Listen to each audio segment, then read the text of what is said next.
US Iran വിഷയത്തിൽ പ്രശ്നപരിഹാരത്തിനുള്ള നയതന്ത്ര ശ്രമങ്ങൾ തുടരുകയാണെന്നാണ് ഖത്തർ പറയുന്നത്. ഇറാനെതിരെ US പ്രഖ്യാപിച്ച ഉപരോധം ഏകപക്ഷീയമാണ്. അതിനെ ഖത്തർ സ്വാഗതം ചെയ്യുന്നില്ല.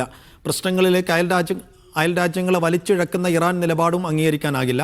ചർച്ചകൾ പുനരാരംഭിക്കാനായി വിവിധ കക്ഷികളുമായി ബന്ധപ്പെട്ടുകൊണ്ടിരിക്കുകയാണെന്നും ഖത്തർ വിദേശകാര്യ മന്ത്രാലയം വ്യക്തമാക്കി. മുഹമ്മദ് അബ്ബാസ് വിശദാംശങ്ങളുമായി. അബ്ബാസ്, ഖത്തർ വലിയ ഇടപെടലാണ് മധ്യസ്ഥ നീക്കങ്ങൾക്കൊക്കെ വേണ്ടി നടത്തുന്നത്. അതിനിടയിൽ വലിയ വിമർശനങ്ങളും, ഒരേ സമയം അത് അമേരിക്കക്കും ഇറാനും വിമർശനമുണ്ട്.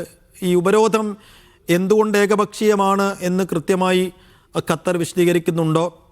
ഒപ്പം ഇറാനെ ഏതർത്ഥത്തിലാണ് വിമർശിക്കുന്നത്?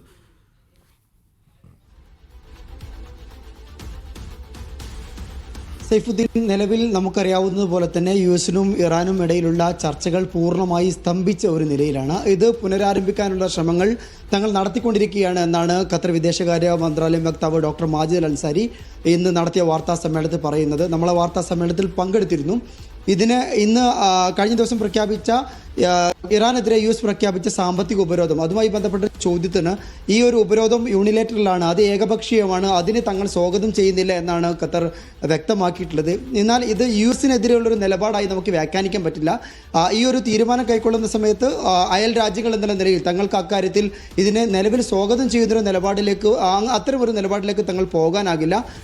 നേരത്തെ നമുക്കറിയാവുന്ന പോലെ തന്നെ ഖത്തർ എല്ലാ സമയത്തും രഞ്ജിപ്പിൻ്റെയും അതുപോലെ തന്നെ അനുരഞ്ജനത്തിൻ്റെയും ഒക്കെ പാതയാണ് സ്വീകരിക്കുന്നത്. അതുകൊണ്ട് നെഗോഷിയേഷൻ ടേബിളിലേക്ക് രണ്ട് രാജ്യങ്ങളും രണ്ട് കക്ഷികളും വരണം, അതിന് നയതന്ത്രപരമായിട്ടുള്ള പരിഹാരങ്ങൾ ഉണ്ടാക്കണം എന്നാണ് മാജിദ് അൽ അൻസാരി ഇന്ന് വാർത്താ സമ്മേളനത്തിൽ പറഞ്ഞത്. ഇതോടൊപ്പം തന്നെ അദ്ദേഹം പറഞ്ഞ വളരെ പ്രധാനപ്പെട്ട കാര്യം, ടെഹ്റാനുമായും വാഷിംഗ്ടണുമായും തങ്ങൾ ഇക്കാര്യത്തിൽ നിരന്തരമായി ബന്ധപ്പെട്ടുകൊണ്ടിരിക്കുന്നുണ്ട്. എന്നാൽ എന്നാണ് ഒരു സന്ധി സംഭാഷണം നടക്കുക, ഒരു ചർച്ച നടക്കുക എന്നുള്ള കാര്യത്തിൽ യാതൊരു തരത്തിലുള്ള ഒരു ബ്രേക്ക് ത്രൂവും ഒരു വഴിത്തിരിവും ഉണ്ടാക്കാനായിട്ടില്ല എന്നാണ് അദ്ദേഹം പറയുന്നത്.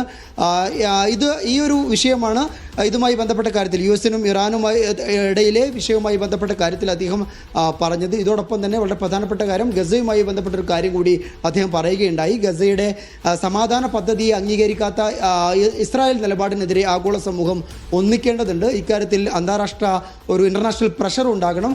US-ൻ്റെ നേതൃത്വത്തിൽ നടപ്പാക്കുന്ന രണ്ടാം ഘട്ട ഗസ സമാധാന പദ്ധതിയെ സമ്പൂർണ്ണമായി അംഗീകരിക്കാൻ ഇസ്രായേൽ തയ്യാറാകണമെന്ന് കൂടി അദ്ദേഹം ഇന്നത്തെ വാർത്താ സമ്മേളനത്തിൽ പറയുകയുണ്ടായി.